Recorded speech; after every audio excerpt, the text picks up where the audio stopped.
오늘 말씀 1절에서 천국은 마치라고 말씀한 것처럼 이 말씀은 천국에 관한 이야기입니다.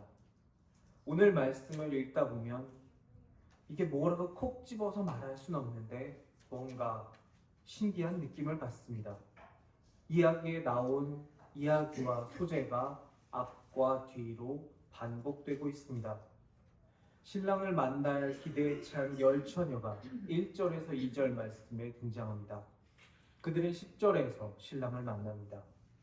3절과 4절에 미련한 자들은 기름을 준비하지 않습니다. 8절과 9절에 이 미련한 자들은 그들의 이 미련한 행동에 대한 대가를 치릅니다. 5절 말씀에서 잠든 사람들은 7절에서 이제 일어나 등을 준비합니다. 이러한 방식을 교차 대두법이라고 합니다. 우리는 주로 맨 앞에 주제를 말하고 시작하는 두괄식이나 맨 뒤에 하고 싶은 말을 하는 미괄식을 많이 사용합니다. 하지만 고대 이스라엘에서는 이 교차 대두법을 통해서 그들이 말하고자 하는 것을 강조했습니다. 이 방식은 우리가 오후 예배 때 함께 보고 있는 에스더에서도 등장합니다. 이 방식에서 가장 강조하는 바는 교차되고 있는 것들 사이에 정 가운데에 등장하는 부분입니다. 오늘 말씀에서 이 가운데에 해당하는 부분은 6절 말씀입니다. 신랑입니다. 신랑이 온다는 것입니다. 신랑이 올 때 이 10명의 처녀들은 어떻게 해야 할까요? 이 여인들처럼 신랑 되신 예수님을 기다리는 우리는 어떻게 해야 할까요?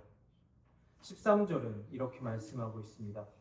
그런즉 깨어있으라 너희는 그날과 그때를 알지 못하느니라. 깨어있어야 합니다. 그렇다면 깨어있는 것은 무엇일까요?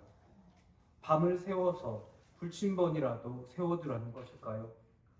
오늘 말씀에 등장하는 두 그룹을 비교해보면 오늘 말씀이 말하고 있는 깨어있는다라는 것이 무엇인지 알 수 있습니다.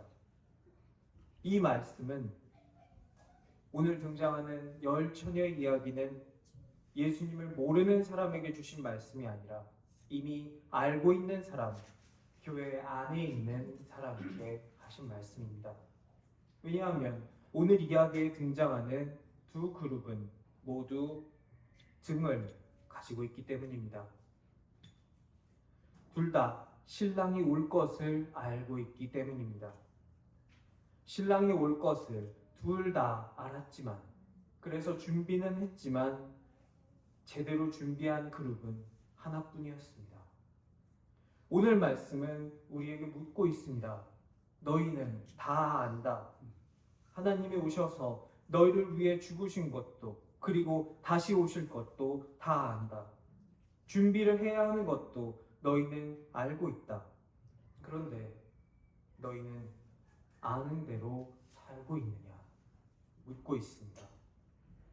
우리는 지금 교회 안에 있습니다. 복받은 일입니다. 감사해야 할 일입니다. 하지만 슬프게도 우리가 교회 안에 있다는 사실만으로 우리의 구원이 보장되었다라고는 말할 수 없습니다. 이 안에 있는 것이 마치 노아의 방주에 이미 탑승한 것처럼 구원을 보장받는 일이라면 얼마나 편할까요? 하지만 그렇지 않다라고 말씀을 우리에게 전해주고 있습니다. 마태복음 7장 21절에서 23절에서 예수님은 무서운 말씀을 하십니다. 나더러 주여 주여 하는 자마다 다 천국에 들어갈 것이 아니요 다만 하늘에 계신 내 아버지의 뜻대로 행하는 자라야 들어가리라. 그날에 많은 사람이 나더러 이르되 주여 주여 우리가 주의 이름으로 선지자 노릇하며 주의 이름으로 귀신을 쫓아내며 주의 이름으로 많은 권능을 행하지 아니하였나이까 하리니 그때에 내가 그들에게 밝히 말하되 내가 너희를 도무지 알지 못하니 불법을 행하는 자들아 내게서 떠나가라 하리라. 오늘 말씀 11절을 읽다 보면 7장에서 예수님께서 하신 이 말씀이 떠오릅니다. 주여 주여 외쳤지만 주인은 나는 너희를 알지 못한다 말씀하십니다. 교회 안에 있다고 할지라도 깨어있지 못한다면 우리는 하나님 나라에 들어가지 못합니다. 남들 하는 대로 등을 준비하기는 했지만 제대로 준비하지 못한다면 정작 중요한 때에 기름이 없어서 내가 준비한 등은 사용할 수 없게 됩니다. 그때 가서 기름을 빌리려고 하지만 그것은 빌릴 수 없다 말씀하십니다. 우리는 누군가가 믿음을 가질 수 있도록 교회에 함께 데리고 나올 수는 있습니다.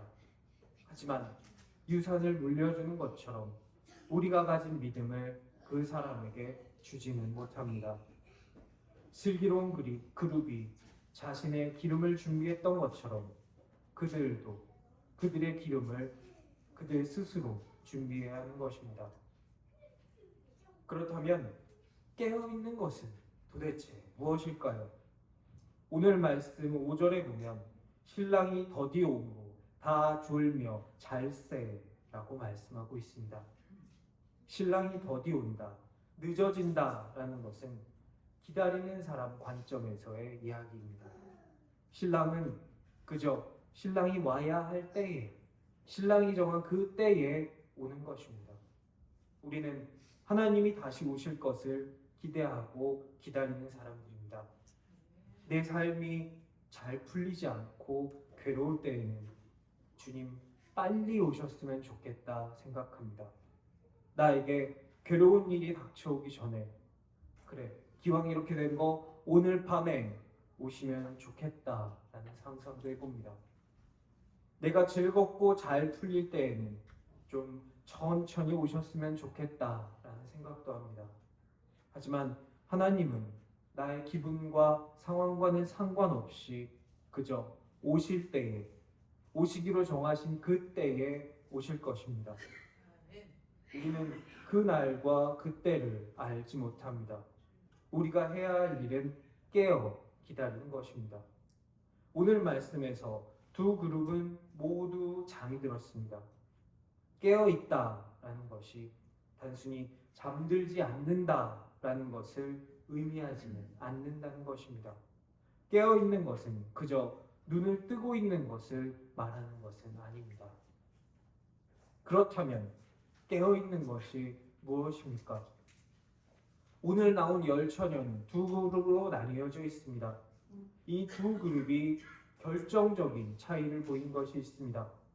그것은 3절에서 4절의 말씀이 말씀하고 있는 것처럼 기름을 준비하는 것입니다. 이것이 오늘 말씀이 말하는 깨어있음의 기준입니다.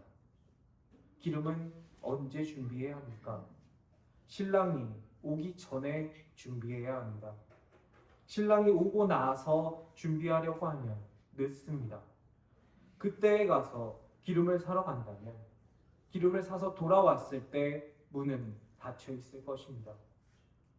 우리 예수님 다시 오시겠다 약속하셨던 것처럼 다시 오셨을 때 그때에 준비하러 가면 늦는다라는 것입니다. 신랑이 오기 전에 우리가 어떤 삶으로 살아냈는가라는 것이 우리가 깨어 있었던 슬기로운 그룹에 속할지 아니면 미련한 그룹에 속할지를 판단해 줄 것입니다. 인간은 유한한 존재입니다. 누가 됐건 언젠가는 그 끝이 있습니다. 하지만 때로 인간은 영원히 살 것처럼 살아갑니다. 기름은 나중에 준비해도 되겠지라고 생각하며 삽니다. 미련한 5 처녀도 그러했습니다. 창세기 5장 21절에서 24절에는 에녹의 이야기가 등장합니다. 에녹은 65세에 무드셀라를 낳았고 무드셀라를 낳은 후 300년을 하나님과 동행하며 자녀들을 낳았으며 그는 365세를 살았더라. 에녹이 하나님과 동행하더니 하나님이 그를 데려가심으로 세상에 있지 아니하였더라.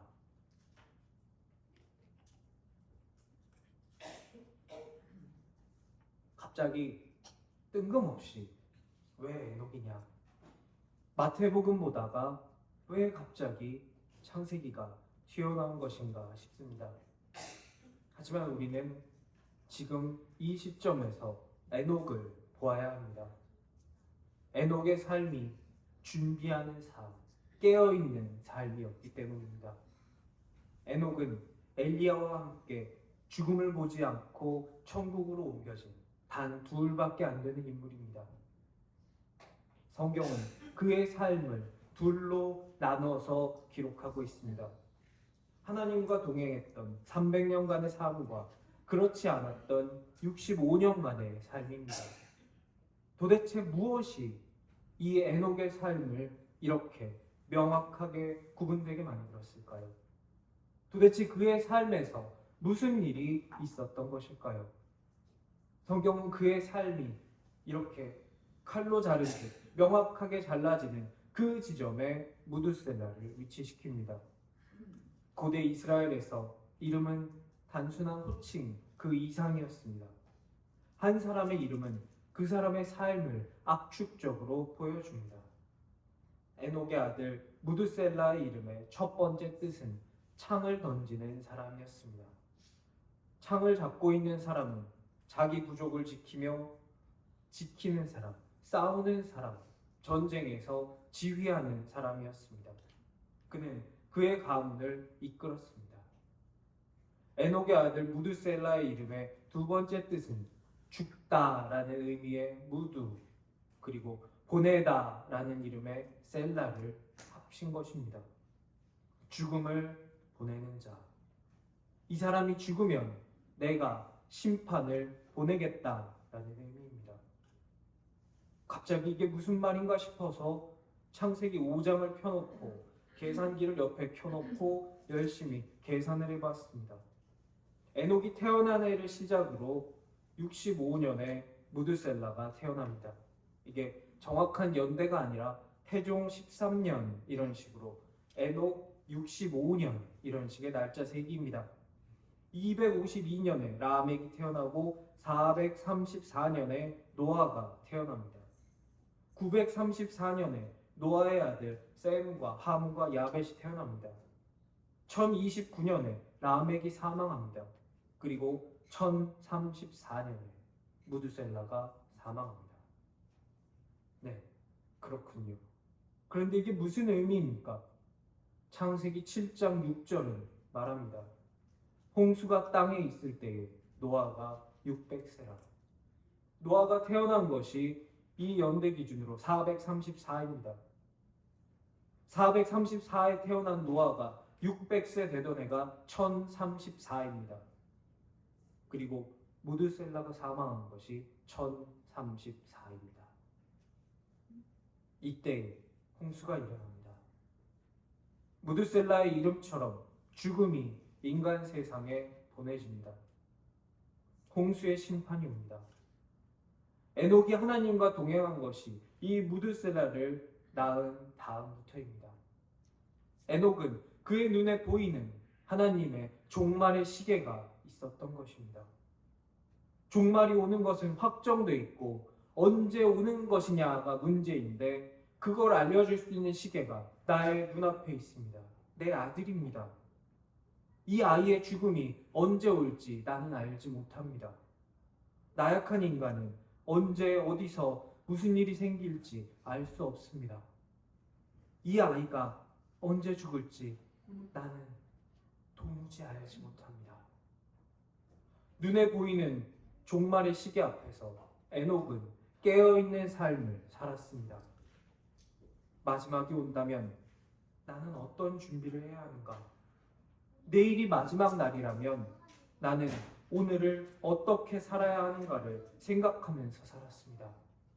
이러한 삶의 태도는 에녹을 하나님과 동행하는 삶으로 이끌게 됩니다. 사랑하는 신생의 가족 여러분, 우리의 삶도 에녹의 삶과 같이 하나님과 동행하는 삶이 될 수 있기를 축원합니다. 하나님과 함께하는 삶, 하나님 뜻에 합당한 삶이 되기를 원합니다. 성경은 말합니다. 주의 날이 밤에 도적같이 이를 것이다. 그 때가 와서 준비하면 늦습니다. 그 준비는 누군가 대신해 줄 수 없습니다. 내가 준비한 것을 남에게 줄 수도 없고 남에게 준비한 것을 내가 빌려올 수도 없습니다. 믿음은 빌릴 수 없기 때문입니다. 우리 깨어서 준비하는 삶을 삽시다. 예수님께서는 이 땅에 오신 목적을 알고 계셨습니다.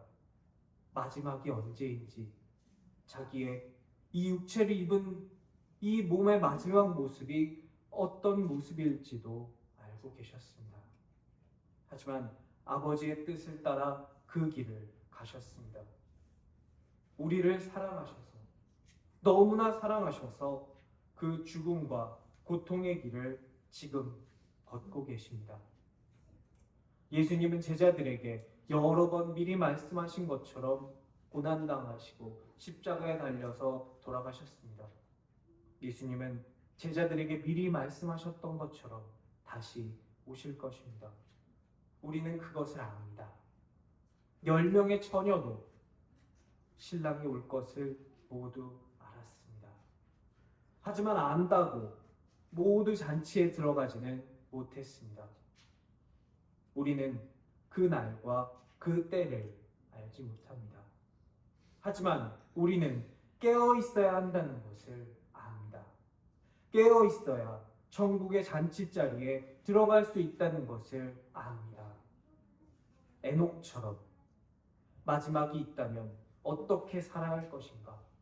오늘이 마지막이라면 나는 어떻게 살 것인가 생각하며 사는 삶 되시기를 기도합니다. 그래서 깨어있는 삶, 에녹과 같은 삶을 살게 되시기를 기도합니다. 주님 다시 오시는 그날에 잔치자리에서 우리가 기쁨으로 다시 얼굴을 마주하게 될 것을 믿습니다.